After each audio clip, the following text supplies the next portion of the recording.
नमस्कार सभी को, स्वागत है आपका यूपीएससी एथिक्स की क्लासेज में। लास्ट क्लास में हमने उपयोक्तावाद पढ़ा था, जेएस मिल को पढ़ा था। तो पश्चिमी दर्शन में हम वर्च्यू एथिक्स पढ़ चुके हैं। उसके बाद प्रयोजनवाद पढ़ रहे थे और प्रयोजनवाद में सुखवाद यानी हिडोनिज्म, स्वार्थवाद यानी इगोइज्म और उपयोक्तावाद यानी यूटिलिटेरियनिज्म को हम पढ़ चुके थे। टीलियोलॉजी के ही नेक्स्ट विचार में हम पढ़ेंगे विकासवाद यानी कि एवोल्यूशनिज्म। एवोल्यूशनिज्म यानी विकासवाद के जो सबसे प्रमुख ये जो सिद्धांत जो आया बेसिकली ये 19वीं सदी में आया और इस सिद्धांत की शुरुआत होती है 19वीं सदी के एक महान चिंतक, एक महान जीव विज्ञानी से। उनका नाम है सीडी यानी कि चार्ल्स डार्विन। चार्ल्स डार्विन से शुरुआत होती है। बेसिकली चार्ल्स डार्विन 19वीं सदी के उन विचारकों में से एक हैं जिन्होंने इस संसार को देखने का नजरिया लगभग पूरी तरह बदल करके रख दिया। इसी सदी में एक और महान वैज्ञानिक पैदा हुए, महान चिंतक पैदा हुए, जैसे कि डार्विन है। तो डार्विन का जन्म 1809 में हुआ, 8 या 9 में हुआ और 1882 में आपकी मृत्यु हुई। 82 में डार्विन की मृत्यु हुई और 83 में कार्ल मार्क्स की मृत्यु हुई। और कार्ल मार्क्स का जन्म था 1818 का। तो इन दोनों ने ही क्या कर दिया, संसार को देखने का जो हमारा नजरिया है वो पूरी तरीके से बदल करके रख दिया। बेसिकली एक तरीके से आप ये कह सकते हो कि डार्विन ने तो हमें ये बताया कि हम कहां से आए हैं और कार्ल मार्क्स ने हमें ये बताया कि हमें जाना कहां है। और आजकल सोशल मीडिया हमें ये बता रहा है कि हमें नाचना कहां है। ठीक है, तो इस तरीके से आप कह सकते हो तो मार्क्स से। लेकिन जो डार्विन है, डार्विन ने जो अपनी पुस्तकें जो लिखी, 2 पुस्तकें इन्होंने लिखी थी। इनकी पहली पुस्तक है on the origin of the species, on the origin of species, और दूसरी है the descent of man.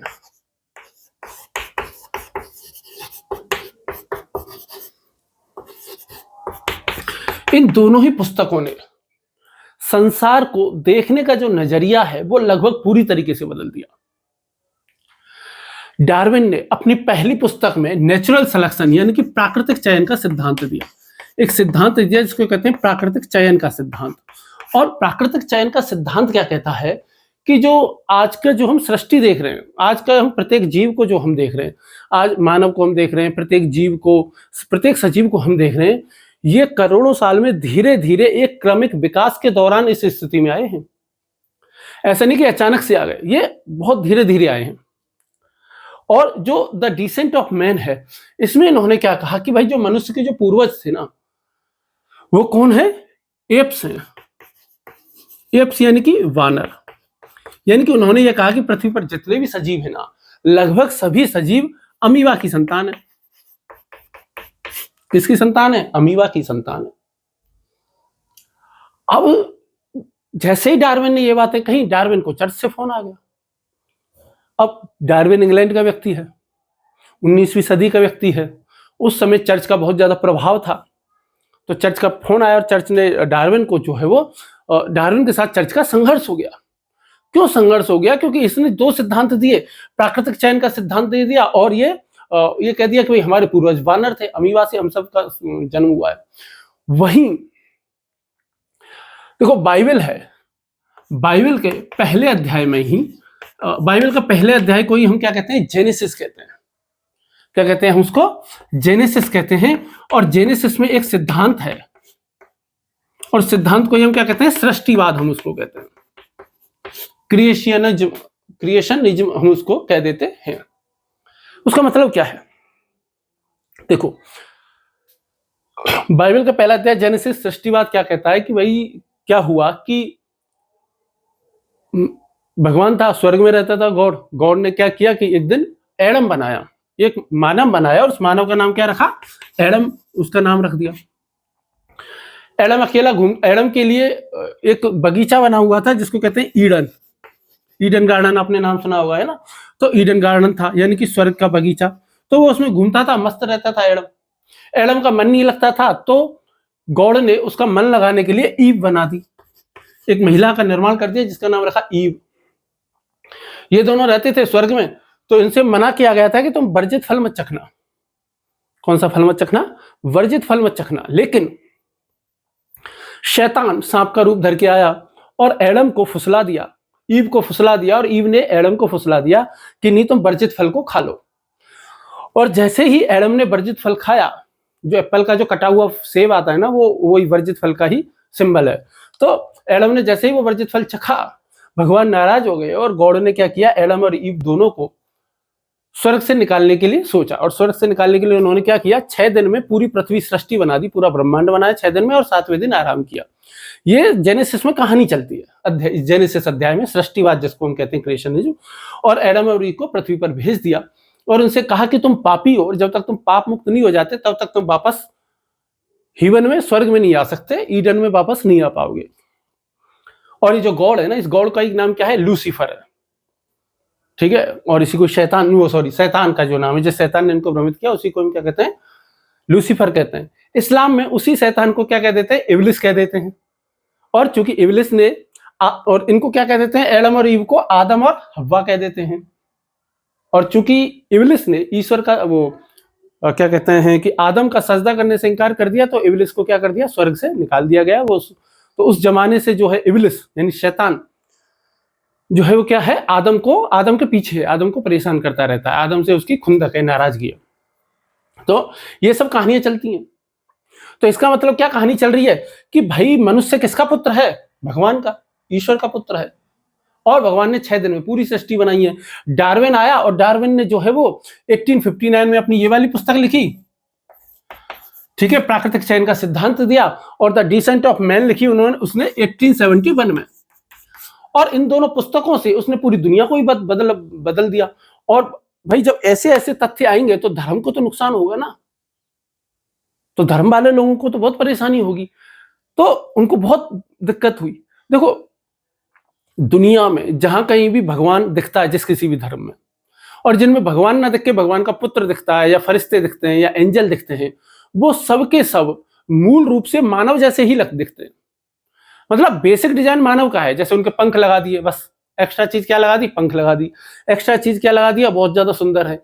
Extra चीज क्या लगा दी, चार दो एक्स्ट्रा हाथ लगा दिए, ठीक है। एक्स्ट्रा चीज क्या लगा दी कि भाई वो 72 फीट के हैं, तो कुछ भी लगा देंगे। तो इस सिद्धांत को, ये बेसिकली एक सिद्धांत होता है, और सिद्धांत को हम क्या कहते हैं, मानवीयकरण। इस सिद्धांत को क्या कहते हैं, मानवीयकरण।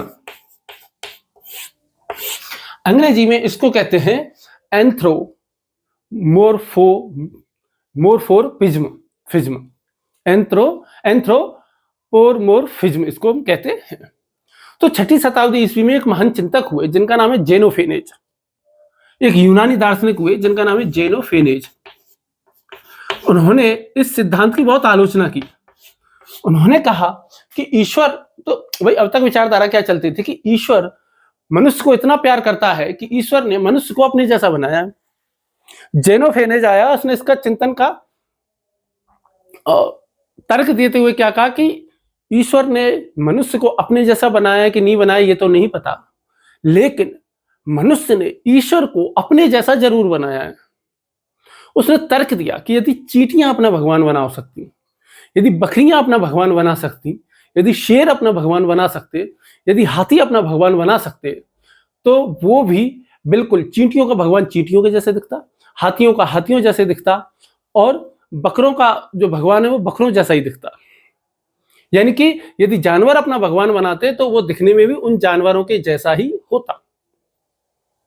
और इसी मानवीयकरण सिद्धांत की कि भाई ईश्वर बिल्कुल मनुष्य जैसा है, तो 18वीं सदी में एक और चिंतक हुए जिनका नाम है डेविड ह्यूम। उनकी पुस्तक है dialogues concerning natural religion. Dialogues concerning natural religion, उसमें भी उन्होंने इसका बहुत ज्यादा आलोचना इस विचार की, ठीक है। तो कहने का मतलब यह है कि आपने देखा होगा कि ईसाई लोग संडे को चर्च जाते हैं। क्यों जाते हैं? क्योंकि इन्होंने एडम और ईव की कहानी सुनी है, और उस सृष्टिवाद में विश्वास करते हैं। और जो लोग डार्विन में विश्वास रखते हैं, ठीक है, वो लोग जो है वो कहां जाते हैं, वो लैब में जाते हैं, वो जू में जाते हैं।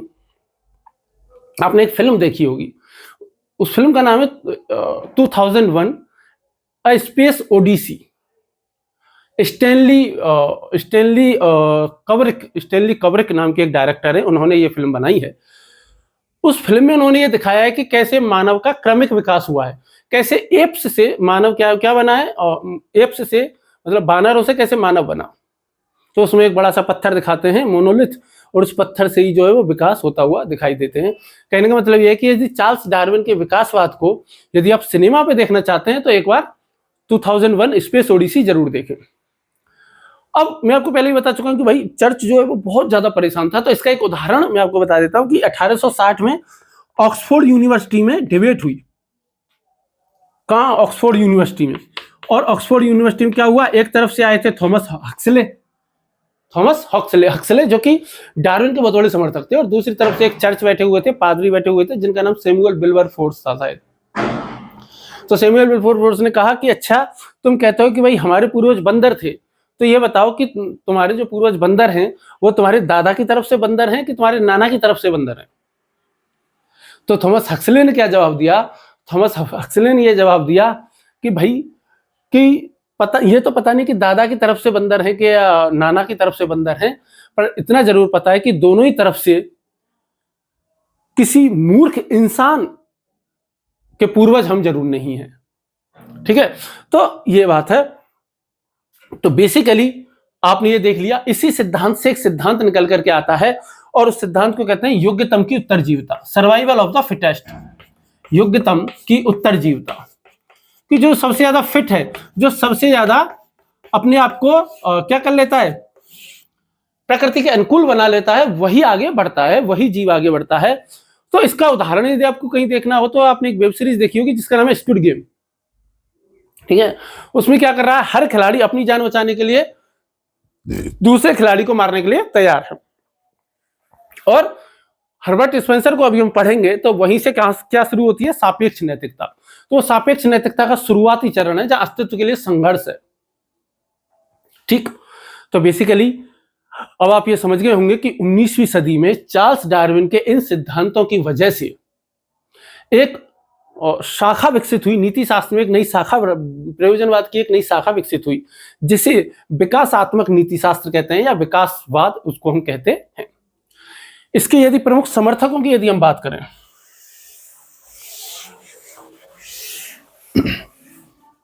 इसके यदि हम कुछ प्रमुख समर्थकों की यदि हम बात करें तो प्रमुख समर्थकों में नाम कौन आ जाएगा? सबसे पहले नाम आएगा हर्बर्ट स्पेंसर का। हर्बर्ट स्पेंसर का नाम आ जाएगा। हर्बर्ट स्पेंसर के बाद यदि कोई दूसरा विकासवाद का समर्थक है तो उसका नाम क्या है? Leslie Stephen. लेस्ली स्टीफन का नाम आ जाएगा। लेस्ली स्टीफन के बाद और किसी व्यक्ति का नाम हमें लेना है तो सैमुअल अलेक्जेंडर का नाम आ जाएगा। सैमुअल अलेक्जेंडर का नाम आ जाएगा। इसके अलावा भी यदि आप कहो कि नहीं भाई विकासवाद के समर्थकों के कुछ दो चार नाम हमें और चाहिए, तो आप जो है वो लॉयड मॉर्गन का नाम ले सकते हो। ठीक है, इसके बाद में हेनरी बर्गसा का नाम आप ले सकते हो। हालांकि बर्गसा का जो विकासवाद है वो थोड़ा सा इससे अलग है, वो समझाऊंगा मैं अलग से। और अगस्ट कॉम्ट का नाम भी आप जो है वो ले सकते हो। तो ये कुछ हैं जो कि क्या है, इसके समर्थक रहे हैं, किसके? विकासवाद के। यदि आप लेस्ली हर्बर्ट, और इनमें सबसे प्रमुख जो विकासवाद का जो सबसे बड़ा समर्थक है वो कौन है? हर्बर्ट स्पेंसर है। और हर्बर्ट स्पेंसर ठीक चार्ल्स डार्विन के समय का ही व्यक्ति है। चार्ल्स डार्विन से थोड़ा सा छोटा है, 10-12 साल, यानी कि इसका जन्म हुआ 1820 में और मृत्यु हुई 1905 में। डार्विन का जन्म 1808 या 1809 का है और मृत्यु 1882 की है। समझ रहे हो? तो इस 19वीं सदी में कितने महान चिंतक हुए आप देख सकते हो। तो बेसिकली इनका जो प्रमुख काम है, हर्बर्ट स्पेंसर ने जो सबसे बड़ा जो काम किया, क्या सबसे बड़ा काम किया कि इन्होंने डार्विन के विचारों को समाज में लागू किया। बेसिकली हर्बर्ट स्पेंसर का सबसे ज्यादा नाम आता है समाजशास्त्र में, थोड़ा बहुत पॉलिटिकल साइंस में भी आता है, थोड़ा बहुत फिलोसफी में आता है, लेकिन प्रमुख तौर पर कहाँ नाम आता है इनका? आप कह सकते हो सोशियोलॉजी, समाजशास्त्र में आता है।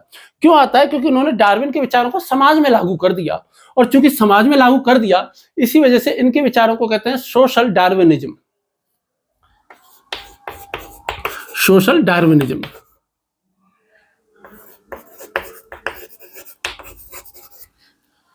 ठीक, इनका विचार है, इनकी पुस्तक है, और पुस्तक क्या है? Principles of ethics. इनकी एक पुस्तक है जिसका नाम क्या है? Principles of ethics. Principles of ethics.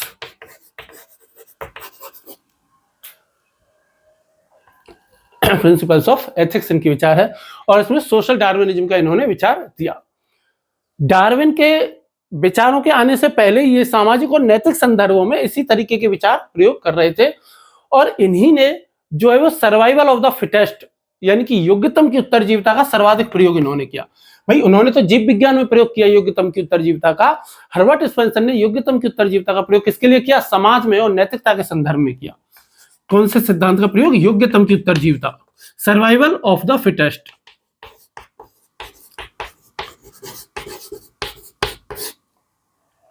ठीक, यदि आप इसी में और अगले विचार को देखें तो विचारक को देखें तो एक और विचारक है, उनको भी हम जान लेते हैं, थॉमस हक्सले। थॉमस हक्सले वो भी इन्हीं के समय के व्यक्ति हैं, वो भी 19वीं सदी के ही व्यक्ति हैं, और वो व्यक्ति है आपके, यानी कि इनसे 5 साल छोटे हैं, तो 1825 से लेकर के 1905 तक शायद ये जीवित रहे, या 1895 तक शायद ये जीवित रहे। हालांकि ये डेट वगैरह आपसे कोई पूछने वाला नहीं है, कहीं नहीं पूछने वाला, ठीक है, ये तो मैं खुद अपनी इंटेलिजेंसी दिखाने के लिए आपको बता रहा हूं, ठीक है। तो बेसिकली ये इनकी एक पुस्तक है, एवोल्यूशन एंड एथिक्स। इनकी पुस्तक कौन सी है? Evolution and ethics.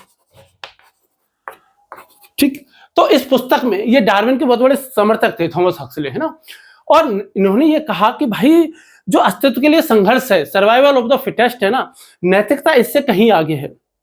ये अज्ञेयवादी थे, और इनको थॉमस हक्सले के बारे में इसलिए बता रहा हूं क्योंकि एक नाम से बहुत फेमस थे, इनको डार्विन का बुलडॉग कहा जाता था, क्योंकि डार्विन के बहुत बड़े समर्थक थे, इसलिए हक्सले को क्या कहा जाता है? ये अभी जो क्या हो रही थी, मैंने आपको एक बहस डिबेट के बारे में बताया कि ऑक्सफोर्ड यूनिवर्सिटी में डिबेट हो रही थी, वहां ये हक्सले ही गए थे, इसलिए इनको डार्विन का क्या कहा जाता था? बुलडॉग कहा जाता था। इनको कहते थे डार्विन्स बुलडॉग। ठीक, इसके अलावा फ्रांस के एक विचारक और हैं, तो उनका नाम और हम देख लेते हैं। उनका नाम है पियरे टेलहार्ड दे शार्देन। ये फ्रेंच वाले ऐसे ही होते हैं, ऐसे ही नाम रखते हैं, पियरे टेलहार्ड दी शार्देन, ऐसा अजीब सा ही नाम रखते हैं फ्रांस वाले ज्यादातर, ठीक है। तो ये हुए, इन्होंने जो है वो ये इनके काफी बाद के व्यक्ति है, यानी कि ये लगभग इनकी मृत्यु से 1 साल पहले ही आपका जन्म हुआ, 1881 में आपका जन्म हुआ, और 19वीं सदी यानी कि 20वीं सदी तक ये गए हैं, यानी कि 1955 तक शायद ये गए हैं। इनकी जो पुस्तक है उसका नाम है the phenomena of man, the phenomena of man, the phenomena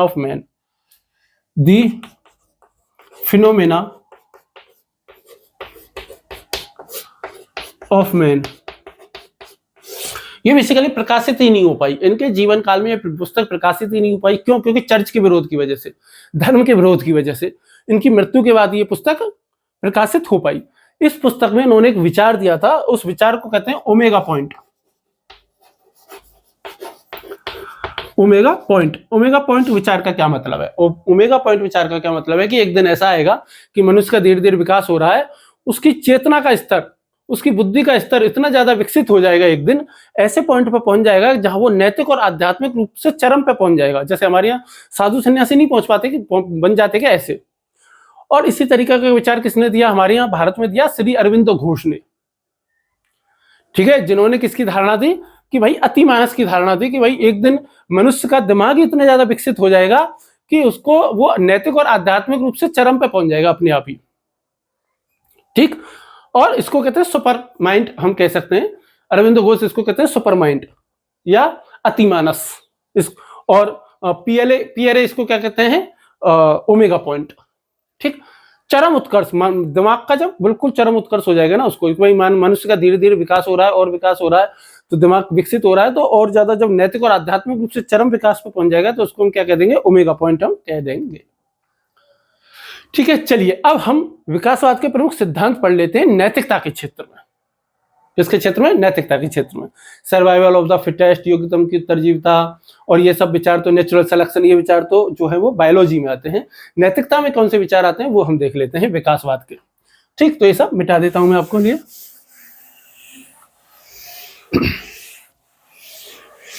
तो विकासवाद के नैतिकता में प्रमुख सिद्धांत, तो 3 प्रमुख सिद्धांत हैं। कितने सिद्धांत हैं? 3 प्रमुख सिद्धांत हैं। तो पहला क्या है? पहला यह है कि नैतिक प्रवृत्तियां जैविक रूप से विकसित हुई हैं। नैतिक प्रवृत्तियां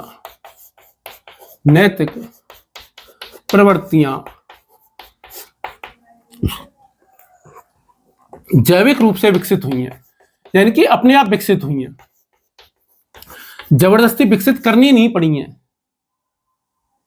जैविक रूप से विकसित हुई है।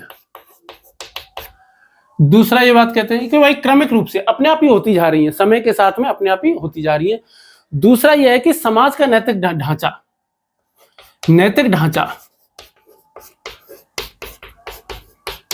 समय के साथ बदलता है, समय के साथ बदलता है। कैसे बदलता है समय के साथ? देखो, सबसे पहले मनुष्य कैसा था? बर्बर था, असभ्य था, यानी कि शुरुआत में सबसे पहले क्या थी? शक्ति, ताकत।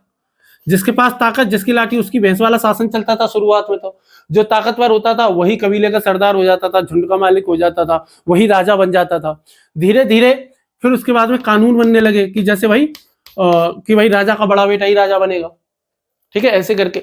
और फिर उसके बाद में ही धीरे धीरे क्या बनने लगे? फिर नैतिक नियमों के बाद में आ गए, कानूनों के बाद में आ गए नैतिक नियम। फिर नैतिक नियम बनने लग गए, जैसे कि भाई रात को कोई युद्ध नहीं करेगा, ठीक है, जिसके हाथ में हथियार नहीं है उस पर कोई अस्त्र शस्त्र नहीं उठाएगा, जो रथ पे नहीं है उससे युद्ध नहीं करेगा। तो धीरे धीरे क्या हो गया? ऐसे विकास होता है। और तीसरी बात जो विकासवाद में जो आती है नैतिकता के संदर्भ में, तीसरा जो सिद्धांत आता है वो ये कहते हैं कि मूल्य और नैतिकता स्थिर नहीं होते, कि मूल्य और मानक स्थिर नहीं होते, बोले समय के साथ बदल जाते हैं। जैसे एक समय पर नैतिकता का पैमाना क्या था? पर्दा प्रथा, घूंघट में रहना। क्या आज के समय में वो नैतिकता का पैमाना है? नहीं, ठीक है, बिल्कुल नहीं है। एक जमाने में नैतिकता का पैमाना क्या था? जैसे कि बुर्का था, लेकिन आज के समय में नहीं है। तो ये ऐतिहासिक रूप से, सांस्कृतिक रूप से, पर्यावरणीय तरीके से, भौगोलिक कारणों से समय के साथ में अपने आप धीरे धीरे क्या करते रहते हैं? बदलते रहते हैं। ठीक, तो विकासवाद में जो सबसे प्रमुख नैतिकता पर जो प्रश्न जो पूछे जाएंगे वो आपसे पूछे जाएंगे हर्बर्ट स्पेंसर के विकासवाद पर। हर्बर्ट स्पेंसर ही विकासवाद में प्रमुख तौर पर पढ़ना होता है। तो अब हम क्या करेंगे? हर्बर्ट स्पेंसर के ही कुछ विचार हम पढ़ लेते हैं।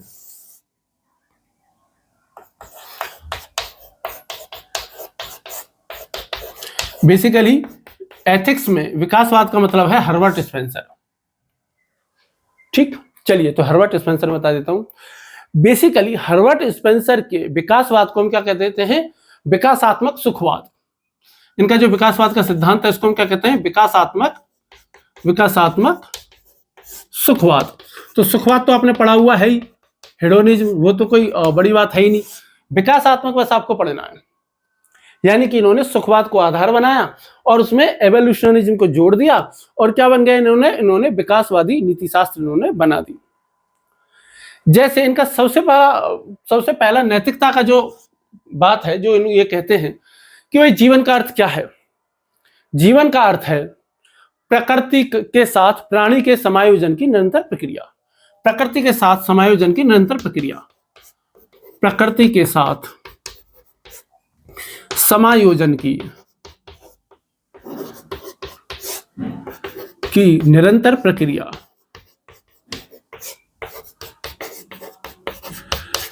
जैसे मनुष्य दिन और रात किस में लगा हुआ है? प्रकृति के साथ समायोजन में ही लगा हुआ है। इसी वजह से ये कहते हैं कि शुभ, वे ही कर्म शुभ हैं, शुभ हैं जो प्रकृति के साथ हैं, जो प्रकृति के समायोजन के लिए हैं, जो प्रकृति के साथ समायोजन के लिए हैं। जैसे खेती हम कर रहे हैं, खेती कौन सी? बिना जैविक उर्वरकों की जैविक खेती जैसे हम कर रहे हैं। यानी कि इन्होंने कहा, इनसे किसी ने पूछा कि कौन सा कर्म शुभ है, तो कौन सा कर्म अच्छा है, तो उन्होंने कहा कि वही कर्म शुभ है जो कि कैसा है, प्रकृति के साथ हमारे समायोजन को बढ़ाता है। और कोई ऐसा कर्म है जो हमारे प्रकृति के साथ समायोजन को नहीं बढ़ाता है, तो वो कर्म कैसा है हमारा? वो कर्म है अशुभ। जैसे इनसे पूछेगा कि भाई फास्ट फूड खाना कैसा है, शुभ है क्या अशुभ है, तो क्या कहेंगे, इस हर्बर्ट स्पेंसर क्या कहेंगे कि पिज्जा खाना, बर्गर खाना, फास्ट फूड खाना अशुभ है। वो कहेंगे कि पेड़ काटना अशुभ है। उनसे पूछेंगे पॉलीथीन का प्रयोग करना शुभ है कि अशुभ है, तो वो क्या कहेंगे अशुभ है, क्योंकि उस जमाने में नहीं थी तो उन्होंने कहा नहीं। लेकिन यदि जैसे आज के जमाने में उनसे पूछा जाए तो वो कह देते। वो कहेंगे कि भाई ऐसे ही कर्म शुभ माने जाएंगे जो कि मनुष्य को दीर्घजीवी बनाते हैं, जो कि मनुष्य के साथ प्रकृति के समायोजन को बेहतर करते हैं। जैसे खेती आपने कर ली है ना, मेडिकल के क्षेत्र में कोई काम कर रहा है, एजुकेशन के क्षेत्र में कोई काम कर रहा है, पर्यावरण संरक्षण के लिए कोई काम कर रहा है। लेकिन यदि आप युद्ध कर रहे हो, यदि आप अपराध कर रहे हो, लेकिन यदि आप समाज में असमानता फैला रहे हो, यदि समाज में आप भेदभाव फैला रहे हो, यदि आप पेड़ों को काट रहे हो, यदि आप उल्टा जीवन जी रहे हो, यानी कि सुबह जल्दी जगना, रात को आराम समय से सोना, इसके विपरीत आप जीवन जी रहे हो, जैसे कॉल सेंटर वाले जीवन को वो अशुभ कर्म कह देंगे। ठीक, तो हर्बर्ट स्पेंसर के अनुसार शुभ कर्म क्या और अशुभ कर्म क्या है? जो कर्म प्रकृति के साथ हमारे समायोजन को बढ़ाएंगे वो शुभ कर्म है, और जो कर्म हमारे प्रकृति के साथ समायोजन को घटाते हैं, प्रकृति के साथ विपरीत हैं, वो अशुभ कर्म है। और ये बात एकदम सामान्य जीवन में ठीक भी है। यदि आप देखोगे तो जो लोग प्रकृति के साथ जितना ज्यादा चलते हैं उनकी आयु उतनी ही लंबी होती है, उनको बीमारियां उतनी ही कम होती है, और जो लोग प्रकृति के जितना खिलाफ जाएंगे उनको बीमारियां उतनी ही ज्यादा लगेंगी, वो उतनी ज्यादा बीमार होंगे, उनकी उम्र घट जाएगी। जैसे पहले कहते हैं ना, पहले जो है कि भाई कुछ लोग कहते थे कि भाई बड़े बुजुर्ग होते थे उनकी उम्र ज्यादा होती थी, तो प्रकृति के साथ समायोजन वाली बात है। आजकल किसी भी उम्र में हार्ट अटैक आ रहा है क्योंकि प्रकृति के साथ समायोजन उतना रहा नहीं है। हमारे कर्म अशुभ होते जा रहे हैं क्योंकि हम प्रकृति के साथ समायोजन करना लगभग भूल गए। हम प्रकृति के साथ कोई टेंशन नहीं, मतलब प्रकृति से बहुत ज्यादा दूर होते चले जा रहे हैं। ठीक है, जैसे कोरोना वायरस था, कोरोना वायरस का असर सबसे ज्यादा उन्हीं लोगों पर हुआ, किसी भी बीमारी का असर सबसे ज्यादा उन्हीं लोगों पर होगा जो कि प्रकृति के खिलाफ जी रहे हैं, जिनका समय पे जागना है, समय पे सोना है, प्रकृति के साथ नेचुरल खाना पीना जिनका ज्यादा है, उनको जो है वो बीमारियां वगैरह कम लगेंगी, और यही सर्वाइवल ऑफ द फिटेस्ट भी हो जाता है धीरे धीरे अपने आप ही। ठीक, चलिए, जब इनसे नेक्स्ट बात पूछी गई कि भाई बताओ ये कि भाई नैतिकता होती कैसी है, तो इन्होंने कहा देखो नैतिकता होती है दो प्रकार की। इन्होंने कहा नैतिकता होती है दो प्रकार की, एक होती है सापेक्ष नैतिकता। एक कौन सी होती है? सापेक्ष नैतिकता। और दूसरी होती है निरपेक्ष नैतिकता।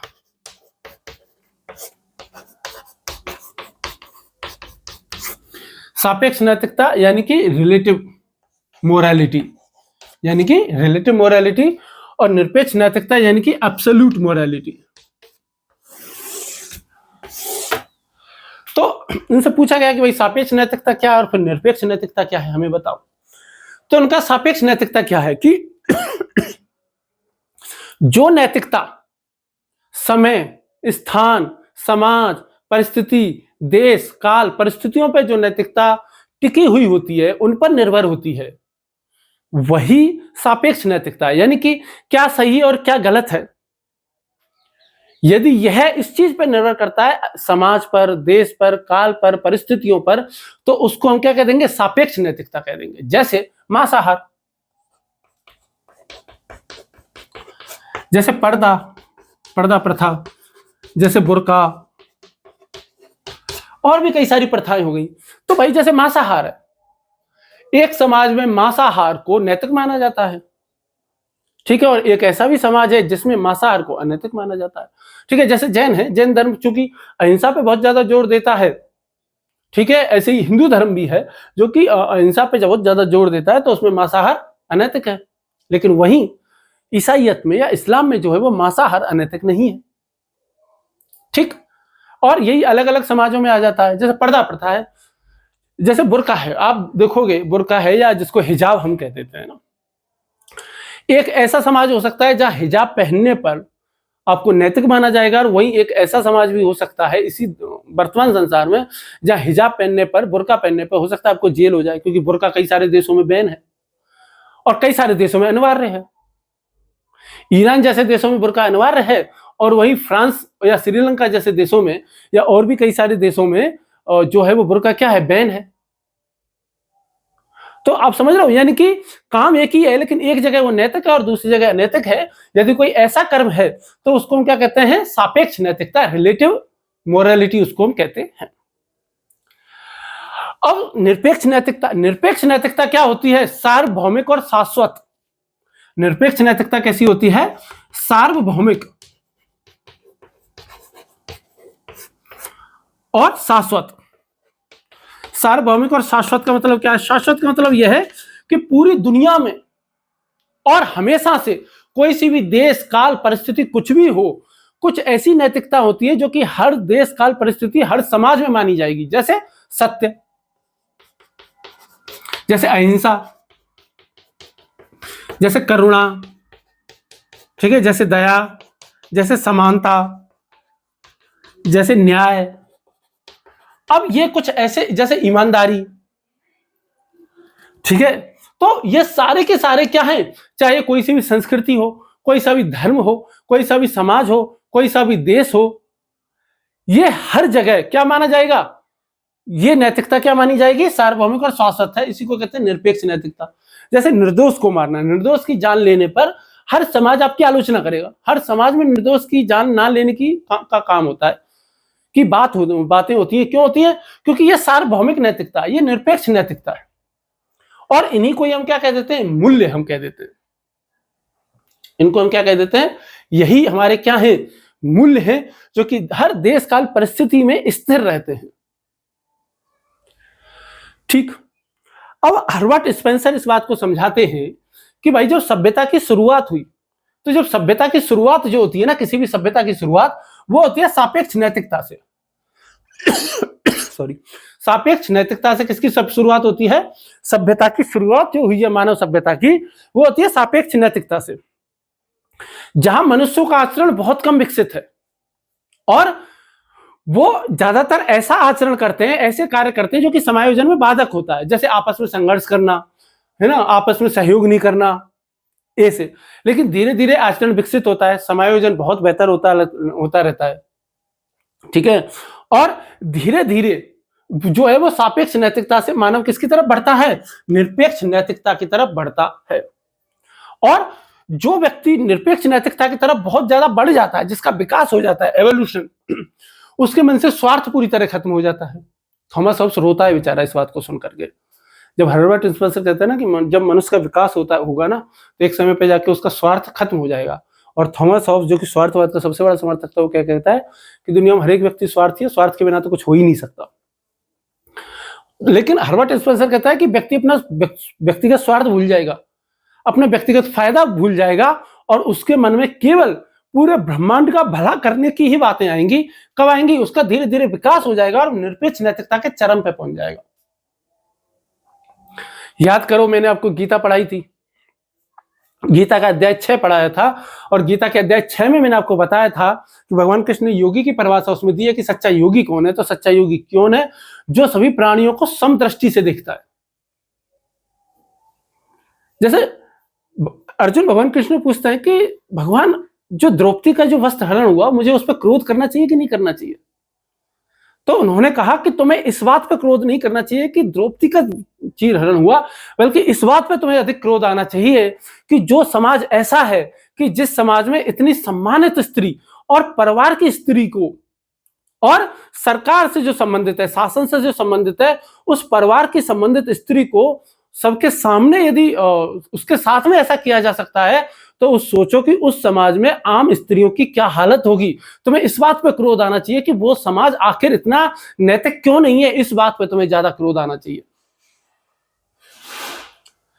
तो तुम्हारे लिए तो हर एक स्त्री समदृष्टि से देखना है। तुम्हें इस बात से फर्क नहीं पड़ना चाहिए कि द्रौपदी का अपमान हो रहा है, किसी का भी अपमान हो रहा है। यदि स्त्री का अपमान हो रहा है किसी समाज में, तो उस समाज को बदले जाने की आवश्यकता है।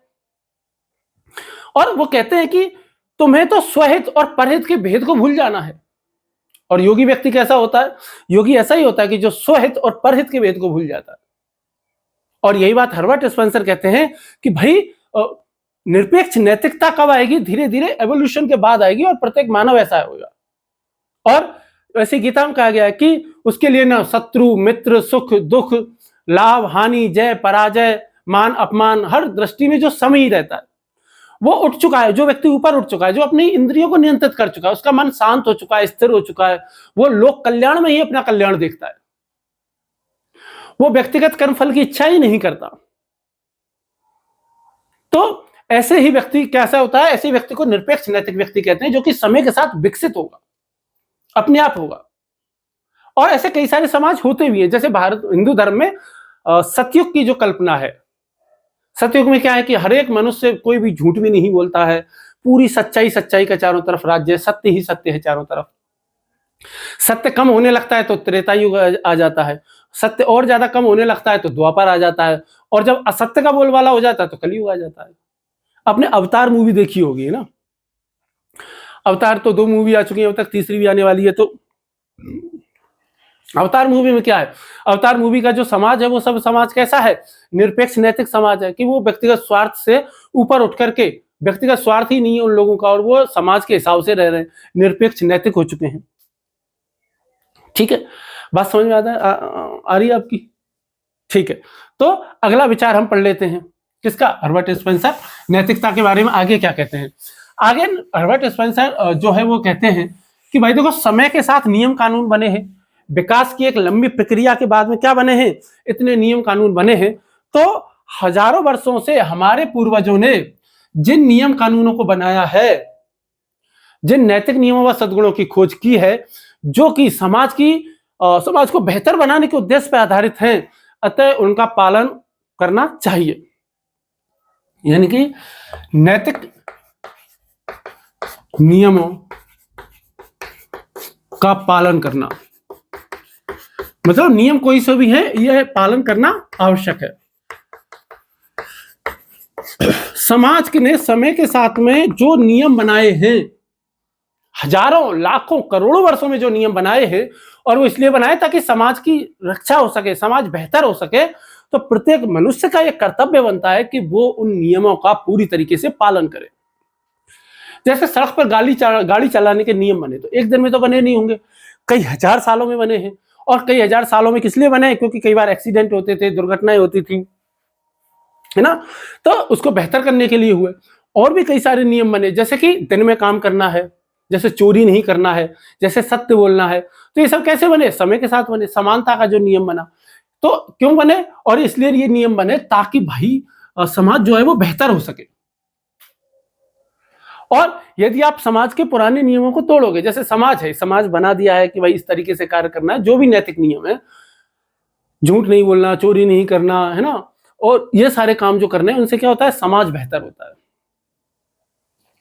ठीक, देखिए मैंने आपको पहले ही बताया था ये बात, जब मैंने आपको जेस मिल पढ़ा रहा था, बेंथम पढ़ा रहा था और हॉब्स पढ़ा रहा था, तब भी ये बात बता रहा था कि भाई इस दुनिया में 3 तरीके के विचारक हुए हैं। एक वे विचारक हुए जो मनुष्य को पूर्णतः स्वार्थी मानते हैं, जैसे चार्वाक हो गए, अरिस्टिपस हो गए, हॉब्स हो गया। कुछ ऐसे विचारक भी होते हैं, बेंथम हो गया, है ना, कुछ ऐसे विचारक भी होते हैं जो कि मनुष्य को पूर्णतः परमार्थी मानते हैं, जैसे गांधी जी हो गए, जैसे बुद्ध हो गए, ठीक है, जैसे कि कार्ल मार्क्स हो गया, ठीक है। ये क्या मानते हैं? जैसे कांट हो गया कि भाई मनुष्य कैसा है? परमार्थी है। वही कुछ ऐसे लोग भी हैं जो ये कहते हैं कि मानव स्वार्थी और परमार्थी दोनों एक साथ है। उनमें जेएस मिल का नाम आ जाएगा, और उन्हीं में हर्बर्ट स्पेंसर का नाम आ जाता है, ठीक है, और उन्हीं में किसका नाम आ जाता है? हेनरी सिजविक का नाम आ जाता है, जो कहते हैं कि मनुष्य स्वार्थी और परमार्थी दोनों एक साथ है। दोनों क्या है? एक साथ है। तो बेसिकली हर्बर्ट स्पेंसर तो ये बात भी कहते हैं कि स्वार्थ अपने आप में उतनी बुरी प्रवृत्ति नहीं है। स्वार्थ उतनी बुरी प्रवृत्ति नहीं है, क्योंकि यदि मनुष्य में स्वार्थ नहीं होगा तो वो आत्मरक्षा कैसे करेगा? स्वार्थ नहीं होगा तो वो अपना विकास कैसे करेगा? अपना डेवलपमेंट कैसे करेगा? उसमें मोटिवेशन कहां से आएगा? यदि उसमें अपना स्वार्थ नहीं होगा तो वो ये क्यों सोचेगा कि यार मैं कलेक्टर बनूं? वो ये क्यों सोचेगा कि यार मैं टॉप रैंक लेकर के आऊं? वो ये क्यों सोचेगा कि मैं नंबर 1 बनूं? तो स्वार्थ होगा तभी तो उसमें खुद को बेहतर बनने की प्रवृत्ति विकसित होती है ना, मोटिवेशन उसको मिलता है कि मैं स्वयं बेहतर बनूं, उसमें आत्म विकास की प्रेरणा उत्पन्न होती है। लेकिन स्वार्थ वहां अनैतिक हो जाता है जहां उसका व्यक्तिगत हित समाज को नुकसान पहुंचाता है। यानी कि स्वार्थ तब तक अच्छा है जब तक वह समाज का अहित ना करे। स्वार्थ तब तक अच्छा है, तब तक अच्छा है जब तक वह समाज का अहित ना करे। भाई यदि आपके स्वार्थ से समाज का नुकसान हो रहा है तो वो आपका गलत बात है। जैसे आप कहो कि मैं आईएएस बनना चाहता हूं, बनो। आप कहते हो, कहना चाहते हो मैं तैयारी करना चाहता हूं, करो और आप आईएएस बनो। लेकिन आईएएस बन के यदि आप भ्रष्टाचार करते हो और ये कहते हो कि यार ये तो स्वार्थी होना अच्छा होता है, मैं तो ज्यादा से ज्यादा पैसा कमाना चाहते हो, लेकिन इससे क्या होगा? इससे स्कूल की बिल्डिंगें गिर जाएंगी, इससे क्या होगा? पुल गिर जाएंगे, इससे क्या होगा? बड़ी बड़ी इमारतें गिर जाएंगी, इससे क्या होगा? फ्लश फ्लड जो आ रही हैं आजकल, उनका अच्छे से प्रबंधन नहीं हो पाएगा, बाढ़ का प्रबंधन नहीं हो पाएगा। इससे क्या होगा? सड़कें नहीं बन पाएंगी। इससे क्या होगा? समाज का विकास नहीं हो पाएगा। इससे क्या होगा? टैक्स का जो पैसा है उसकी बर्बादी होगी। इससे क्या होगा? धीरे धीरे भ्रष्टाचार करेंगे, एक करेगा फिर दो करेंगे और धीरे धीरे समाज में स्वीकारता आ जाएगी कि भ्रष्टाचार करना ठीक है, कोई गलत बात नहीं है, जैसे कि वर्तमान भारतीय समाज में आ चुकी है। कोई किसी भ्रष्टाचारी को यह नहीं कहता कि तुम भ्रष्टाचारी हो यार, तुम बुरे आदमी हो, तुम भ्रष्टाचार करते हो यार। उल्टा हमारे यहाँ तो उस लड़के की शादी की ज्यादा वैल्यू है, लड़की के लिए वो ऐसा लड़का जो जरूर देखते हैं जिससे सरकारी नौकरी में उससे ये जरूर पूछेंगे कि ऊपर की कितनी कमाई है। हमारे यहाँ तो उल्टा ईमानदारों को पागल कह देते हैं। क्यों? क्योंकि समाज में स्वीकृति मिल गई है, धीरे धीरे भ्रष्टाचार करते रहे। तो ये किसकी वजह से हो रहा है? इसकी वजह से हो रहा है कि स्वार्थ तभी तक अच्छा है जब तक समाज का हित नहीं करे।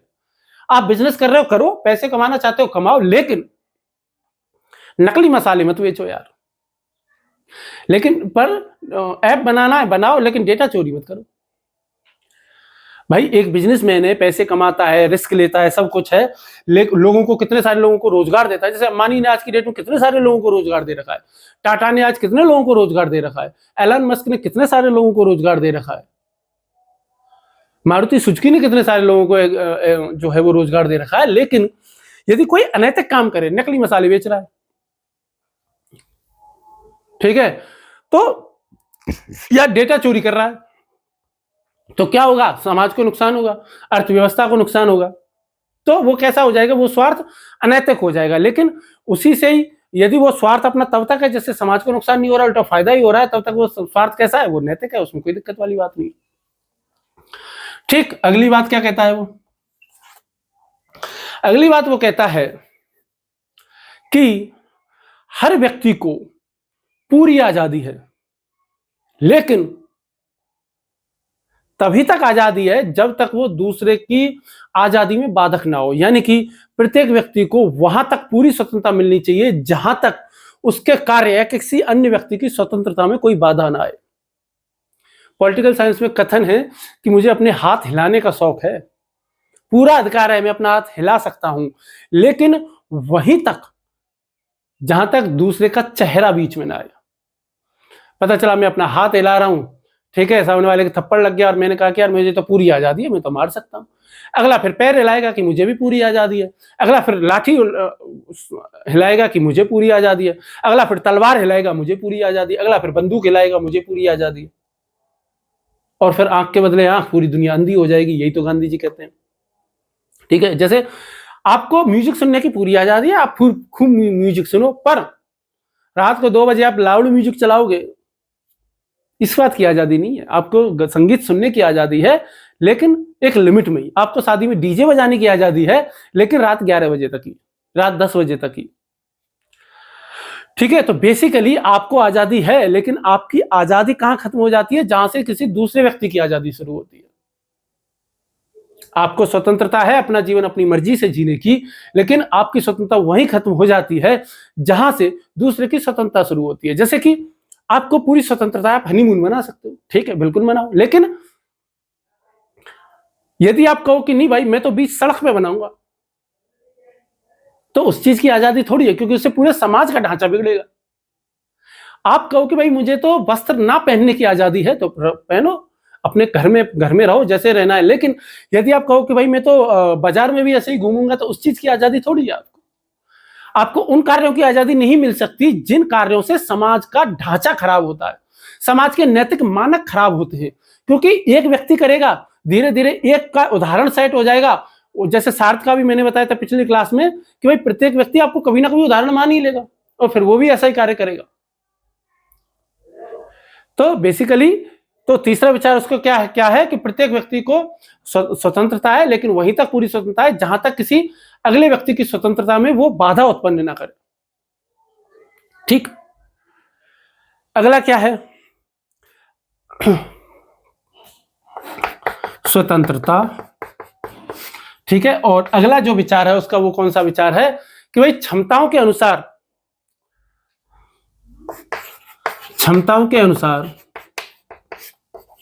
प्रत्येक व्यक्ति को उसकी क्षमताओं और उसकी योग्यताओं के अनुसार महत्व व अवसर मिलने चाहिए।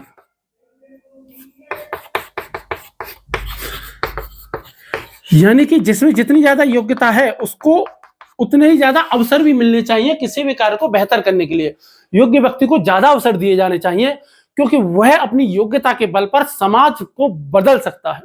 जैसे जितने भी एग्जाम हो रहे हैं वो कैसे एग्जाम हो रहे हैं? योग्यता के आधार पर ना। यूपीएससी के एग्जाम देख लो, जो टॉपर होते हैं टॉपरों को अच्छी पोस्टें मिलती है, जो बेहतर काम करते हैं उनको अच्छी पोस्टिंग मिलती है। क्यों? क्योंकि वो ज्यादा बेहतर काम कर सकते हैं। इससे कोई कहते हैं सर्वाइवल ऑफ द फिटेस्ट, यानी कि जो सिलेबस को सबसे ज्यादा अडॉप्ट कर गया, ठीक है, जो परीक्षा के पैटर्न को सबसे ज्यादा अच्छे तरीके से अडॉप्ट कर गया, समझ गया, वही क्या करेगा? परीक्षा को अच्छे तरीके से पास कर सकता है। और जो अच्छे से पास करेगा, जो अपनी योग्यता दिखाएगा, अच्छी पोस्टिंग मिलनी चाहिए। ठीक है, तो स्पेंसर होते तो कोचिंग खुलते, ठीक है, और कोचिंग का नाम क्या रखते? डार्विन्स क्लासेज, ठीक है, विद गारंटी ऑफ सिलेक्शन। तो बेसिकली क्या है कि क्षमताओं के अनुसार क्या मिलना चाहिए? मौके मिलने चाहिए। जो जैसे मैंने यूपीएससी में दिखाया मेरी क्षमता है, मैं टॉप रैंक करूं, मैं आईएएस हूं, तो अब मेरे को आईएएस बनाया जाना चाहिए टॉप रैंक करूं तो। क्यों? क्योंकि मुझ में कैपेसिटी है कि मैं प्रशासनिक क्षमताओं को ज्यादा बेहतर तरीकों से जो है वो हैंडल कर सकता हूं। ठीक है, चलिए आगे इनको मिटा देते हैं। और क्या कहते हैं स्पेंसर नैतिकता के संबंध में?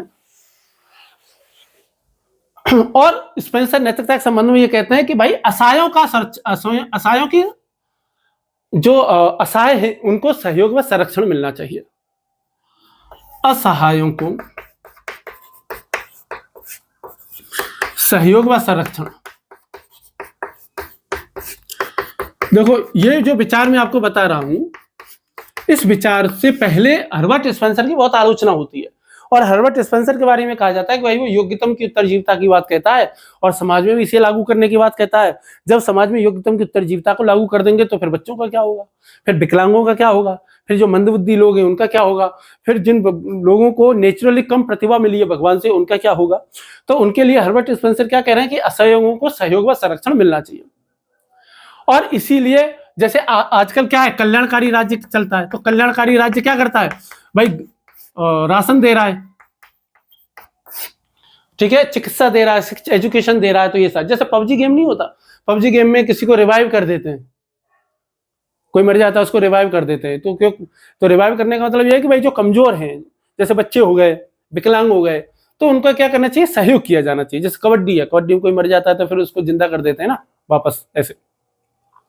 ठीक है, और नेक्स्ट बात जो ये कहता है वो ये क्या कहता है कि भाई संकट की घड़ी कोई आ गई और समाज का बचाव करना है, समाज के अस्तित्व को बनाना है, तो उसके लिए कुछ लोगों की बलि देना नैतिक है।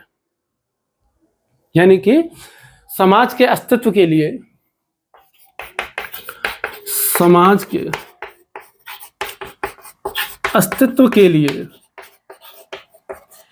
बलि नैतिक है। बलि मतलब कुछ लोगों की यदि जान देनी पड़े तो ठीक है, कोई दिक्कत वाली बात नहीं है। जैसे कि कोविड में हुआ, जैसे मोदी जी ने कोविड में क्या लगाया? लॉकडाउन लगा दिया। तो हर्बर्ट स्पेंसर क्या कहेगा कि भाई लॉकडाउन लगाना नैतिक है। बोले क्यों? क्योंकि इससे कुछ लोगों को परेशानी तो होगी, हो सकता है कुछ लोगों की जान भी चली जाए, लेकिन इससे करोड़ों लोगों की जान बचेगी। क्योंकि हमारा मूल उद्देश्य क्या है? समाज को बचाना है। जैसे मान लो कि पूरे भारत पे अटैक हो गया, ठीक है, जैसे पुलवामा हुआ, पुलवामा में लोगों को मार दिया गया है ना, धर्म पूछ करके मार दिया गया है ना, पतियों को पत्नियों के आगे मार दिया गया। अब क्या है कि संकट की घड़ी आ गई, अब समाज का अस्तित्व खतरे में है, क्योंकि मैंने आपको पहले ही बताया यदि एक घटना हुई है, अब इसका कोई प्रतिरोध नहीं किया जाए तो फिर जाहिर सी बात है कि दूसरी भी घटना होगी, तो उसका भी प्रतिरोध नहीं हो फिर तो दिन रात घटनाएं होंगी, फिर तो लगातार घटनाएं होंगी, फिर क्या पाकिस्तान बाज थोड़ी आने वाला है, फिर और मारेगा। तो ऐसे हमें समाज का अस्तित्व बचाना है, तो समाज का अस्तित्व बचाने के लिए कुछ लोगों की बलि दी जा सकती है, इसीलिए हमारे पास सैनिक है, इसीलिए युद्ध है, इसीलिए मजबूरी में युद्ध करना पड़ता है ताकि कुछ लोगों की जान तो जाए लेकिन पूरे समाज का अस्तित्व तो बचा रहे, कम से कम शांति तो बनी रहे। जैसे पूरी क्लास को शांत रखने के लिए टीचर क्या करता है, एक बच्चे की कई बार ठुकाई कर देता है, पूरी क्लास शांत रहती है। आजकल तो ठुकाई नहीं होती, खैर बंद भी हो गई है, जब हम छोटे थे तब तो पूरी क्लास शांत रहती थी, ठीक है। तो बेसिकली जैसे कोविड आया, कोविड में बेचारे डॉक्टर है, स्वास्थ्य कर्मी है और भी कई सारे दूसरे विभागों के जो लोग हैं वो काम कर रहे थे, अपनी जान का रिस्क ले रहे थे ताकि पूरा समाज बचा रहे, ताकि क्या हो सके, पूरा समाज बचा रहे,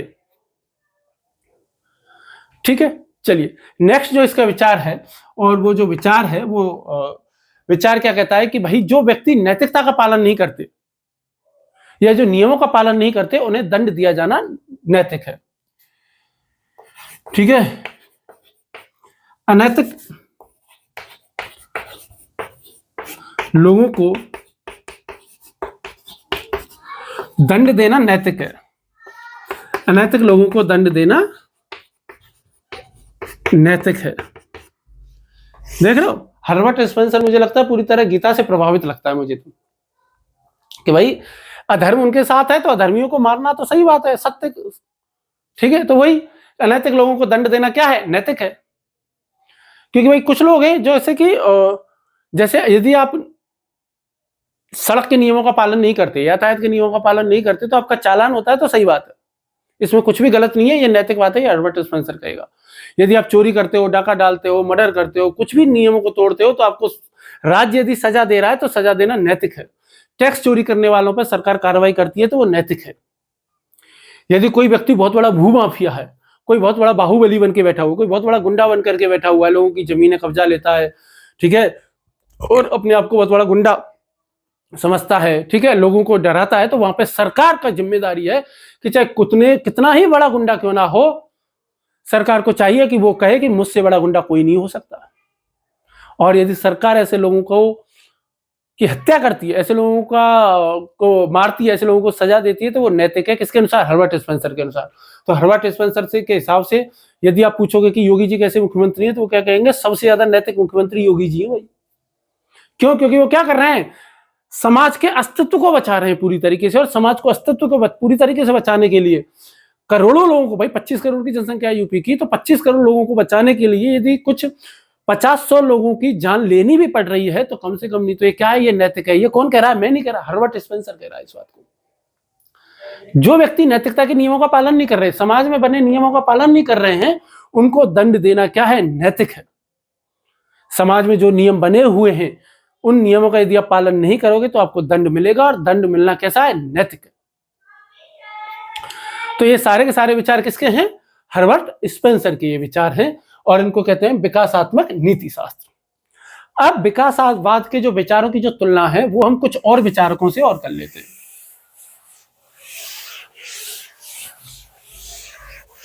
ठीक, कुछ और विचारकों से यदि हम तुलना करें तो सबसे पहले हम कर सकते हैं एडवर्ड बर्नस्टीन से, क्योंकि तुलनाएं पूछी जा सकती है ना। तो पहले है एडवर्ड बर्नस्टीन,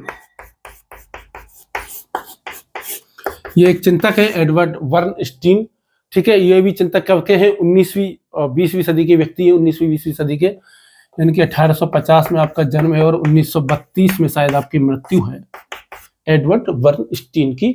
ये कैसे हैं, जर्मनी के हैं, ठीक है। ये बेसिकली इनको जर्मन समाजवादी आप कह सकते हो। ये कार्ल मार्क्स के बिल्कुल विपरीत है। जैसे कार्ल मार्क्स भी समाजवादी था, ये भी समाजवादी है, लेकिन कार्ल मार्क्स के बिल्कुल उल्टे कहते हैं। जैसे कार्ल मार्क्स क्या कहता है, हिंसक क्रांति की बात कहता है। कार्ल मार्क्स किसकी बात करता है, हिंसक क्रांति की बात कहता है। ये हिंसक क्रांति की बात नहीं कहता, ये कहता है जो है वे विकास विकासात्मक समाजशास्त्र इनको कह सकते हो, या विकासवादी समाजवाद इनको कह सकते हो। तो विकासवादी समाजशास्त्र की ये बात करते हैं, यानी कि इनका ये कहना है कि समाज बदलेगा, समाज में सुधार होगा, लेकिन कार्ल मार्क्स कहता है हिंसक क्रांति से होगा, ये कहता है कि अपने आप होगा, धीरे धीरे समाज में क्रमिक विकास होगा, शांतिपूर्ण तरीके से होगा, अचानक क्रांति नहीं होगी। जैसे लोकतंत्र आया है, ट्रेड यूनियन आई है, संसद के माध्यम से सुधार हो रहे हैं, धीरे धीरे नैतिक कानून बन रहे हैं, तो नैतिकता का विकास होगा, कानूनी रूप से होगा, राजनीतिक सुधारों के माध्यम से होगा। ठीक है, तो बेसिकली यदि बर्नस्टीन से कभी तुलना हो, तो बर्नस्टीन से तुलना हो तो कह देना कि जहां Herbert Spencer survival of the fittest, योग्यतम की उत्तरजीविता के सिद्धांत पर उनका विकासात्मक नीति शास्त्र आधारित है, जहां वो प्रतिस्पर्धा की बात करते हैं, जहां योग्यता के महत्व की बात करते हैं, वहीं बर्नस्टीन अपने विकासात्मक नीति शास्त्र में सहयोग की बात करते हैं, लोकतांत्रिक सुधारों की बात करते हैं। वो कहते हैं कि नैतिकता का उद्देश्य सामाजिक न्याय और समानता की स्थापना करना है, केवल योग्यतम की उत्तरजीविता को स्थापित करना नहीं है। ठीक, इतना छोटा सा ये बस बर्नस्टीन, ये ध्यान रखना, बस कार्ल मार्क्स के विपरीत है, बस बात खत्म। ठीक, दूसरा हम देख लेते हैं एक और विकासात्मक में श्री अरविंदो घोष को।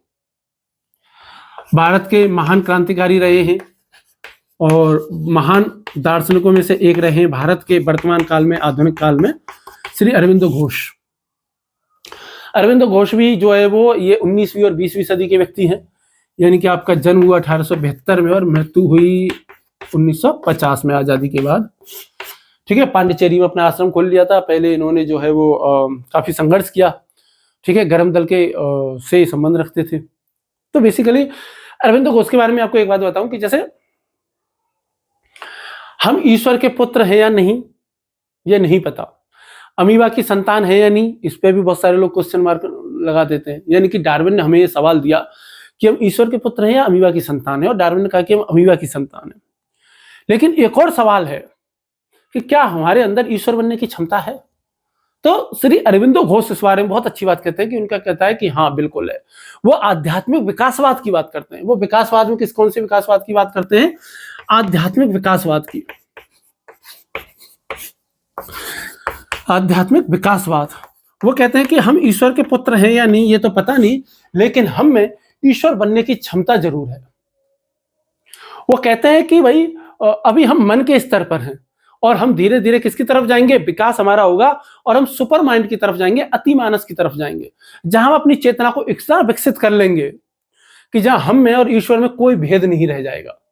तो यानी कि हम ईश्वर के पुत्र नहीं थे, शायद नहीं थे, पर हम शायद ईश्वर के पुत्र बन जरूर सकते हैं, ईश्वर बन जरूर सकते हैं। तो अरविंदो क्या कहते हैं कि विकास केवल भौतिक नहीं होता, विकास केवल जैविक नहीं होता, बल्कि ये आध्यात्मिक रूप से ही होता है। ठीक है, बेसिकली देखो अरविंदो को हम पढ़ेंगे। अरविंदो क्या कहते हैं? डिवाइन कंसाइसनेस की बात करते हैं। तो पूरे ब्रह्मांड में एक आध्यात्मिक शक्ति काम कर रही है, जो पदार्थ से शुरू होती है, पदार्थ से जीवन में आती है, जीवन से माइंड में आती है और अंत में अति मानस तक वो पहुंचेगी। अरविंदो घोष क्या कहते हैं? देखो अरविंदो घोष ये कहते हैं कि जब विकास होता है ना, विकास एवोल्यूशन से पहले क्या होता है ना, इन्वोल्यूशन होता है। यानी कि विकास से होने से पहले निम्नारोहण होता है। यानी कि जो सबसे पहले भगवान होता है ना, भगवान अपने आप को सबसे पहले पदार्थ के रूप में स्थापित करता है, फिर पदार्थ से वो जीव के रूप में आता है, जीव से मन के रूप में आता है, और मन से चेतना के स्तर पर जाता है, और फिर अति मानस के स्तर पर जाता है, और फिर उसके बाद गॉड के स्तर पर वापस पहुंच जाता है। और विकासवाद की प्रक्रिया कब शुरू होती है? जब ईश्वर अपने आप को पदार्थ के रूप में स्थापित कर लेता है, और जिसमें चेतना क्या होती है? अपने मूल स्वरूप में धीरे धीरे विकसित होती है। यानी कि मनुष्य, भगवान अपने आप को बीज के रूप में, तत्व के रूप में या पदार्थ के रूप में स्थापित करते हैं, और धीरे धीरे पूरा पेड़ बनता है। इनकी कुछ पुस्तकें हैं, जैसे लाइफ डिवाइन है, ऐसे जॉन गीता है, और सावित्री है। तो ये कुछ उनकी पुस्तकें हैं, किसकी? श्री अरविंदो घोष की। और श्री अरविंदो घोष से मिलती जुलती बात ही कौन कहता है? Friedrich Nietzsche. कौन कहता है? Friedrich Nietzsche. और नीत्शे का सबसे फेमस कथन क्या है? गॉड इज डेड, ईश्वर मर चुका है। तो इनकी पुस्तक है, उनकी पुस्तक का नाम क्या है? और ये क्या है? बेसिकली ये रसियन है ना, रूस के थे ये। वैसे इनका जन्म तो वैसे जर्मनी में हुआ था, बाद में रूस में बस गए थे। तो 10 स्पोक जरथुष्ट्र ऐसे करके इनकी पुस्तक है, और इसमें इन्होंने ये भी सुपरमैन की बात करते हैं कि मनुष्य एक दिन कैसे क्या बन जाएगा? सुपरमैन बन जाएगा, कि उसका विकास हो रहा है, एवोल्यूशन हो रहा है, और मनुष्य वर्तमान में कोई अंतिम रूप नहीं है, ये तो बेसिकली धीरे धीरे विकसित होगा और मनुष्य, वर्तमान का जो मनुष्य है एक दिन विकसित होकर क्या बन जाएगा, सुपरमैन बन जाएगा। ठीक है, और ये क्या है, एक एवोल्यूशन है। लेकिन ये एवोल्यूशन कैसा होगा, ताकत के तौर पर नहीं होगा, आध्यात्मिक तौर पर होगा। ठीक है, बात समझ में, आध्यात्मिक रेवोल्यूशन, यानी कि डार्विन और नीत्शे दोनों ये बात मानते हैं कि मनुष्य पूर्ण नहीं है और पूर्ण बनने की प्रक्रिया में है। आधुनिक यूरोपीय दर्शन में सबसे क्रांतिकारी विचार यदि किसी के पढ़ने हैं तो किसके हैं, नीत्शे के। बहुत क्रांतिकारी विचार है। बेसिकली है क्या ना, क्रांतिकारी नीत्शे का बहुत सारा काम अधूरा रह गया उनके जीवन काल में, अधूरा रह गया, प्रकाशित नहीं हो पाया। तो उनकी एक सिस्टर थी, बहन थी, और जो कि हिटलर के विचारों से बहुत ज्यादा प्रभावित थी। तो उन्होंने नीत्शे के विचारों का इस तरीके से अनुवाद किया कि जिसमें यहूदियों के प्रति घृणा फैल गई और आर्य जाति को श्रेष्ठ बनाने के जो विचार थे उनको उन्होंने ज्यादा सिरे पे ला दिया। हालांकि बेचारे नीत्शे ने ऐसा कुछ नहीं कहा था, लेकिन नीत्शे के नाम पे बम फोड़ दिया। ठीक है, इसीलिए नीत्शे, हिटलर को नीत्शे का मानस पुत्र कह देते हैं। ठीक है, लेकिन ये बात गलत है बिल्कुल पूरी तरीके से। और उसी के आधार पर फिर हिटलर ने बेचारे यहूदियों के साथ में खूब सारे अत्याचार किए। ठीक है, नीत्शे तो बेचारा जीवन के अपने अंतिम समय में मानसिक रूप से भी उसकी हालत खराब हो गई थी और फिर मृत्यु हो गई थी। तो बहुत सारी चीजें थी। ठीक है, वो फौज में भी रहा था और बहुत सारी चीजें। ठीक है, तो ये फ्रेडरिक नीत्शे हैं जिनका बहुत ही ज्यादा उनके विचारों का मिसयूज किया। उनकी सिस्टर के द्वारा ही मिसयूज हुआ, बाद में हिटलर ने भी खूब उनके विचारों का मिसयूज किया था। चलिए अगले विचारक को पढ़ लेते हैं। और अगले जो विचारक है उनका नाम है हेनरी बर्गसॉन। ये शायद फ्रांस के हैं, शायद क्या फ्रांस के ही है, हेनरी बर्गसॉन। नाम ऐसा होगा तो फ्रांस के ही होंगे, और कैसा होगा। ठीक है, इनकी एक पुस्तक है क्रिएटिव एवोल्यूशनिज्म। ये भी 19वीं 20वीं सदी के व्यक्ति हैं, सब 19वीं की सदी के व्यक्ति हैं। 1859 से 1941 तक है शायद ये। और इनकी पुस्तक का नाम क्या है, क्रिएटिव एवोल्यूशन। क्रिएटिव एवोल्यूशन यानी कि सृजनात्मक विकासवाद। इनके विकासात्मक को क्या कहते हैं, सृजनात्मक विकासवाद। यानी कि डेवलपमेंट हो रहा है वो किसके तौर पर हो रहा है, सृजना के क्षेत्र में। सृजनात्मक विकासवाद, तो भाई डेवलपमेंट एवोल्यूशन हो तो रहा है, विकासवाद हो तो रहा है, लेकिन कहां पे, सृजनात्मक रूप से हो रहा है। इसीलिए इन्होंने एक शब्द गढ़ा जिसको कहते हैं एलन वाइटल। जैसे ओमेगा पॉइंट था ना, वैसे ही एलन वाइटल। और एलन वाइटल का मतलब क्या कहा, जीवन की सृजनात्मक शक्ति, कि केवल सर्वाइवल नहीं करना है बल्कि क्रिएटिविटी, नोवेल्टी भी दिखानी है।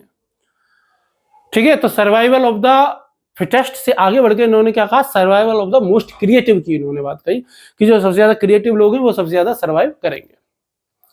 तो विकासवाद शब्द जहां जहां भी आया है, जिसने भी यूज किया है, उनमें से प्रत्येक व्यक्ति का नाम मैंने लगभग बता दिया है। इतनी विस्तृत और गहराई से शायद ही कोई बताएगा आपको, जिनकी एथिक्स की क्लासेज में कोई इतनी गहराई से नहीं पढ़ाता है, कोई नहीं बताता है। ठीक है, चूंकि मैं ऑनलाइन पढ़ा रहा हूँ, आपके पास समय मौका है, पढ़ना है तो पढ़ो, नहीं पढ़ना तो स्किप कर सकते हो। तो वो सब कुछ मैंने बता दिया है। अब इसकी थोड़ी बहुत आलोचना हम कर लेते हैं। किसकी, विकासात्मक नीति शास्त्र की हम थोड़ी बहुत आलोचना हम कर लेते हैं। मुख्य तौर पर हम हर्बर्ट स्पेंसर की आलोचना करेंगे। मुख्य तौर पे हम किसकी आलोचना करेंगे, हर्बर्ट स्पेंसर की हम आलोचना करेंगे। तो सबसे पहले हर्बर्ट स्पेंसर की आलोचना करेंगे तो उसको सबसे पहले कहते हैं क्या, जैसे नेचुरलिस्टिक फैला, यानी कि प्राकृतिक तर्क दोष। यानी कि सबसे पहले उनकी विकासात्मक नीति शास्त्र में एक प्राकृतिक तर्क दोष है। और प्राकृतिक तर्क दोष क्या है, उनका यह कहना है कि जो प्राकृतिक है वो सही है।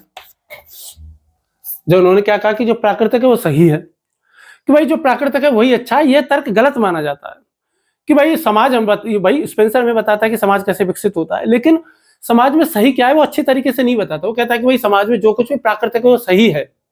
यदि हर नेचुरल चीज अच्छी है तो फिर सांप का काटना भी अच्छा है, फिर तो भूकंप भी अच्छा है, फिर तो ज्वालामुखी भी अच्छा है, फिर तो बाढ़ भी अच्छी है। ऐसे ही कई बार महामारी फैल जाती है, वो भी प्राकृतिक रूप से फैलती है, तो क्या वो भी जो है वो क्या है, अच्छी हैं। ठीक है, तो ये क्या है, उसमें प्राकृतिक एक तर्क दोष है कि वो जो कहता है कि प्रकृति की हर चीज अच्छी है। तो भाई इसमें तर्क दोष ये आता है कि प्रकृति की हर चीज अच्छी नहीं है। ठीक, दूसरा शब्द है, उन्होंने सोशल डार्विनिज्म का दुरुपयोग किया। सामाजिक डार्विनवाद, सामाजिक डार्विनवाद का दुरुपयोग। दुरुपयोग कैसे किया उन्होंने?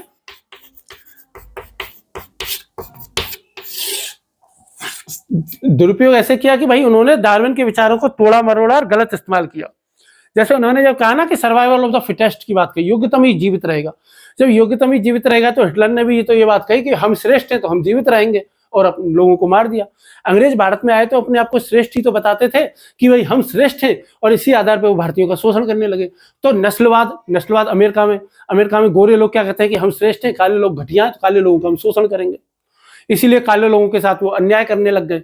भारत में जातीय श्रेष्ठता आ गई कि भाई ब्राह्मण श्रेष्ठ हैं, क्षत्रिय श्रेष्ठ हैं, और जो दलित हैं, पिछड़े वर्ग हैं, वो सब क्या हैं, वो सब जो है वो श्रेष्ठ नहीं है, तो उनका शोषण करो। तो इस विचार से क्या हो जाता है ना, सर्वाइवल ऑफ द फिटेस्ट के विचार से, योग्यतम की उत्तरजीविता से बहुत सारे लोगों का शोषण हो सकता है, और लोगों ने किया भी है, और लोगों ने क्या किया है, जो है वो किया भी है।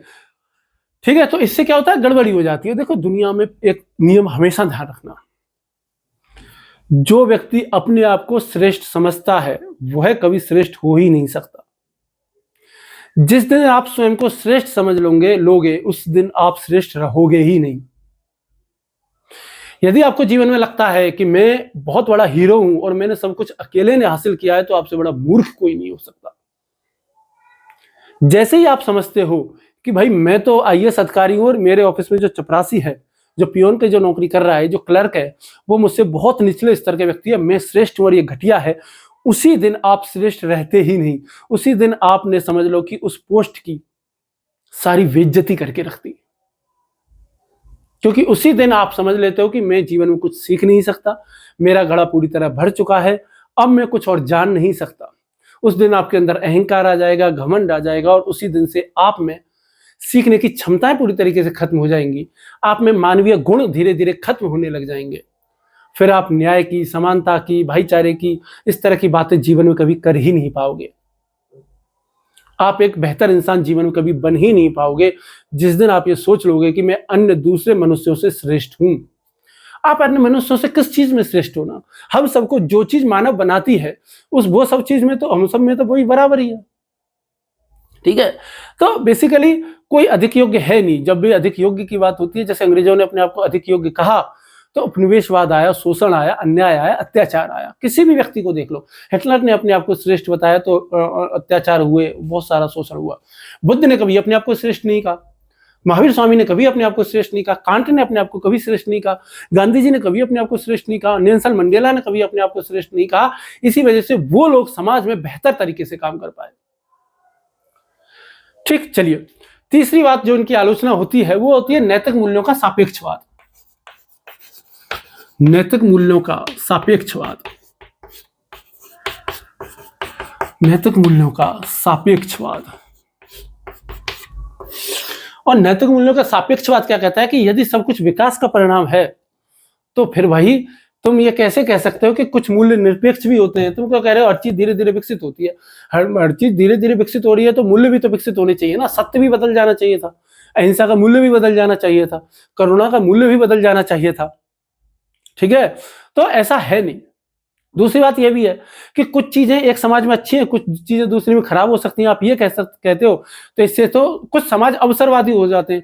कुछ समाज महिलाओं का इस आधार पर शोषण करते हैं, बच्चों का शोषण करते हैं, दलितों का शोषण करते हैं, गरीबों का शोषण करते हैं, क्योंकि वो ये कह देते हैं कि ये तो हमारे समाज का हिस्सा है, हमारे समाज में तो इसी को नैतिकता कहते हैं। जैसे कि ईरान में महिलाओं के साथ जो अत्याचार हो रहा है, या ज्यादातर कई सारी कंट्रियों में जो इस्लाम के नाम पर महिलाओं का जो शोषण होता है, और वो कहते हैं कि यदि नैतिकता यदि निरपेक्ष नहीं रहेगी, हमेशा विकास के क्रम में रहेगी, तो भाई सत्य कभी स्थायी रह ही नहीं पाएगा। ठीक, चलिए, नेक्स्ट है, चौथा है स्वतंत्र इच्छा की अनदेखी की। इन्होंने मानव स्वतंत्र इच्छा की अनदेखी की। मानव स्वतंत्र इच्छा की अनदेखी, मानव स्वतंत्र इच्छा की अनदेखी। कैसे कि इन्होंने मानव स्वतंत्र इच्छा की अनदेखी कि भाई यह सिद्धांत क्या कहता है कि भाई जैसे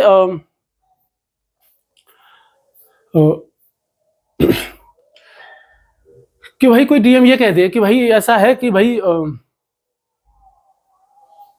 कि यार हर एक व्यक्ति तो गंदगी फैलाता रहता है, तो इस देश में तो सफाई अभियान बेकार है। ठीक है, तो इंसान बदल ही नहीं सकता। जबकि सच क्या है कि नीति और इच्छा शक्ति हो तो आदतें क्या हो सकती हैं, बदली जा सकती हैं। ऐसा नहीं है कि विकास के क्रम से ही बदलेंगे, एक समय के बाद ही बदलेंगे, एक जीवन में भी मनुष्य को बदला जा सकता है। ठीक है, मैंने कि मनुष्य ऐसा नहीं है कि अपनी इच्छा के अनुसार खुद को नहीं बदल सकता, अपनी इच्छा से भी खुद को बदल सकता है। ऐसा नहीं है कि केवल विकास के क्रम में ही खुद को बदलेगा, अपनी इच्छा से भी बदल सकता है। तो एवोल्यूशनरिज्म यानी विकासवाद आपने पढ़ा, तो मैं तो यही कह सकता हूँ भाई, विकासवाद से हम क्या सीखे हैं, बस हम ये सीख रहे हैं। विकासवाद पढ़ करके हमें समझ में आता है कि हम सब लगातार बदल रहे हैं, हम सब लगातार सीख रहे हैं, हम सब लगातार बेहतर बनने के प्रयास में हैं। डार्विन ने कहा कि इंसान से बंदर बनो। आजकल की व्हाट्सएप यूनिवर्सिटी फिर से, सोशल मीडिया फिर से इंसान को, मतलब मानव को मानव से दोबारा से बंदर बनाने पर तुली हुई है, वो एक दूसरी बात है। लेकिन यदि आप एडम और ईव की कहानी पर भरोसा करते हो, ठीक है, एडम और ईव की कहानी से हम चिड़ियाघर तक आए हैं, लैब तक आए हैं, ठीक है, तो शायद एक दिन हम सुपर माइंड तक भी पहुंचेंगे, अति मानस तक भी पहुंचेंगे, सुपरमैन तक भी पहुंचेंगे, ओमेगा पॉइंट तक भी हम पहुंचेंगे, और एलन वाइटल तक भी हम पहुंचेंगे। तो अगली बार जब आप किसी समाज को देखो और उसके समाज में चलने वाले नियमों को देखो, तो नियमों को देख करके समझना कि ये नियम एक दिन में विकसित नहीं हुए, इन नियमों को बनने में हजारों लाखों वर्ष बनी है। जैसे समाज में, जैसे हिंदू धर्म में गोत्र के आधार पर शादियां तय होती हैं, रिश्तेदारी में शादियां नहीं होती हैं, तो इस नैतिक नियम का बनना हजारों सालों का प्रक्रिया है, एक दिन में नहीं बन गया ये। ठीक है, तो हम आज भी विकास कर रहे हैं और डेवलपमेंट कर रहे हैं। अब ये आपको भी सोचना है कि भाई हम लगातार विकसित हो रहे हैं कि नहीं हो रहे, हम लगातार बेहतर हो रहे हैं कि नहीं हो रहे, कहीं ऐसा तो नहीं हम पतन की तरफ जा रहे हैं। ठीक है, तो ये सब पूरा का पूरा क्या है, आपका विकासवाद है। और चलिए फिर नेक्स्ट क्लास में फिर हम मिलेंगे, और इसके बाद नेक्स्ट क्लास जो हम पढ़ेंगे वो हम पढ़ेंगे पूर्णतावाद, परफेक्शनिज्म, आत्मपूर्णतावाद। और इसमें प्रमुख तौर पे हम एक विचारक को पढ़ेंगे जिनका नाम है हीगल। ठीक है, चलिए तो फिर नेक्स्ट क्लास में मिलते हैं, तब तक के लिए धन्यवाद, नमस्कार।